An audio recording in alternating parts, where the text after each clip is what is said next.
Brought to you by V-Guard, co-powered by Sensodyne and Vimal. పలుకులలో Kesari. Associate sponsor UltraTech cement. కుప్పంలో record స్థాయి polling ఎవరికి అనుకూలం? అత్యధిక ఓటింగ్ ఏ పార్టీకి కలిసొచ్చే అంశం?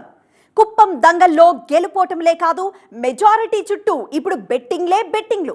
టీడీపీ 1,00,000 ఓట్ల మెజారిటీ టార్గెట్ పెట్టుకుంటే చంద్రబాబు ఓటమే లక్ష్యంగా వైసీపీ పనిచేసింది. కుప్పం ఫైట్లో తెర వెనుక ట్విస్ట్లేంటి? గెలుపుపై ప్రధాన పార్టీల లెక్కలేంటి? 1,00,000 ఓట్ల మెజారిటీ లక్ష్యం. విపక్ష నేత ఓటమే టార్గెట్. కుప్పం ఫలితంపై ఉత్కంఠ. టీడీపీ అధినేత దశాబ్దాలుగా గెలుస్తూ వస్తున్న నియోజకవర్గం. అందుకే ఏపీ రాజకీయాల్లో కుప్పం ఫలితంపై ఆసక్తికర చర్చ జరుగుతోంది. చంద్రబాబు పోటీలో ఉండడం, వైసీపీ విపక్ష నేత సిట్టింగ్ సీటుని టార్గెట్ గా పెట్టుకోవడంతో అందరి దృష్టి కుప్పం నియోజకవర్గంపైనే ఉంది. 1989 నుంచి వరుస విజయాలందుకుంటున్న చంద్రబాబు ఇప్పటిదాకా 7 సార్లు కుప్పం నుంచి ప్రాతినిధ్యం వహిస్తూ వచ్చారు. 8వ సారి అదృష్టాన్ని పరీక్షించుకుంటున్న చంద్రబాబు గెలుపు కోసం సైకిల్ పార్టీ క్యాడర్ అలు పెరగకుండా పనిచేసింది. కుప్పంలో గెలవడమే కాదు, 1,00,000 ఓట్ల మెజారిటీ టార్గెట్ గా ఈ ఎన్నికల్లో కష్టపడ్డాయి టీడీపీ శ్రేణులు. మరోవైపు చంద్రబాబు ఓటమే లక్ష్యంగా పోల్ మేనేజ్మెంట్ చేసింది వైసీపీ. 2 పార్టీలపై జనం బెట్టింగ్ కాస్తూ ఉండగా ఏపీ పాలిటిక్స్ లో కుప్పం రిజల్ట్ స్పెషల్ అట్రాక్షన్ గా మారబోతోంది. ఓవైపు 1,00,000 ఓట్ల మెజారిటీ లక్ష్యం, మరోవైపు చంద్రబాబు ఓటమే లక్ష్యంగా జరిగిన ఎలక్షన్ ఇంజనీరింగ్ కుప్పంలో పోలింగ్ శాతం పెరిగేందుకు కారణమైంది. 1989 నుంచి వరుస విజయాలు సాధించిన చంద్రబాబు 8వ సారి అత్యధిక మెజారిటీతో గెలవాలన్న లక్ష్యంతో ఏడాది కాలంగా కుప్పంపై ప్రత్యేక దృష్టి పెట్టారు. ప్రతిసారి స్వయంగా వచ్చి నామినేషన్ కూడా వేయని చంద్రబాబు ఈ ఎన్నికల్లో గతానికి భిన్నంగా వ్యవహరించారు.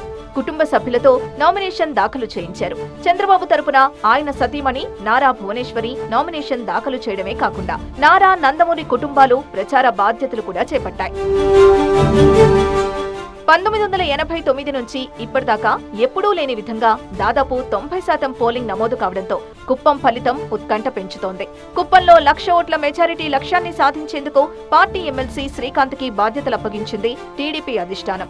6 నెలల్లో 3 సార్లు చంద్రబాబు కుప్పంలో పర్యటించారు. కుప్పంలో 2,25,000 పైచిలుకు ఓటర్లుండగా 89.88% మంది, అంటే దాదాపు 2,03,000 మంది ఓటు హక్కు ఉపయోగించుకున్నారు. చంద్రబాబు లక్ష్య సాధన కోసం కుప్పంలోని 4 మండలాల నేతలు పూర్తి స్థాయిలో కష్టపడ్డారు. కుప్పంలో పాత నాయకత్వాన్ని దాదాపు పక్కన పెట్టిన టీడీపీ అధినేత కొత్త నాయకత్వానికి బాధ్యతలను అప్పగించారు. దీంతో కొత్త పాత నాయకుల మధ్య గ్యాప్ పెరగడంతో 1,00,000 ఓట్ల లక్ష్యం నెరవేరుతుందా అన్నది కార్యకర్తల్లో చర్చగా మారింది.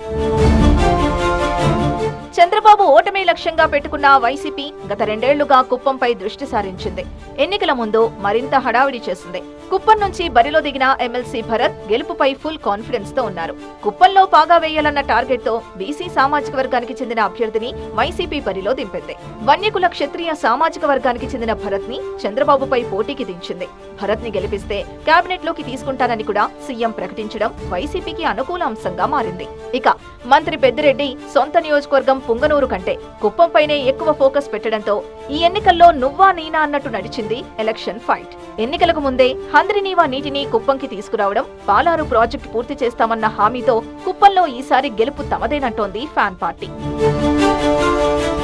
గెలుపోటముల కంటే కుప్పంలో మెజారిటీపైనే పోటాపోటీగా బెట్టింగులు నడుస్తున్నాయి. 2019లో 85% మించని పోలింగ్ ఈ ఎన్నికల్లో అనూహ్యంగా పెరగడం ఎవరికి అనుకూలమన్న చర్చ జరుగుతోంది. గత ఎన్నికల్లో చంద్రబాబు మెజారిటీ 30,000కు పరిమితమైంది. ఇప్పుడు 1,00,000 మెజారిటీ లక్ష్యం టీడీపీ క్యాడర్ కి ఛాలెంజ్ గా మారిపోగా చంద్రబాబు ఓటమి వైసీపీ క్యాడర్ కి ప్రధాన టార్గెట్ అయింది. 2 పార్టీలు సై అంటే సై అన్నట్లు ఎన్నికల్లో తలపడ్డాయి.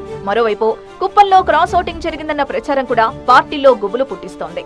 జనం ఏ పార్టీకి ఏ అభ్యర్థికి ఓటేశారో తెలియకపోయినా తమ టార్గెట్టే నెగ్గబోతోందని 2 పార్టీలు పైకి ధీమాగా ఉన్నాయి. Brought to you by V-Guard, co-powered by Sensodyne and Vimal. పలుకులలో Kesari. Associate sponsor UltraTech cement.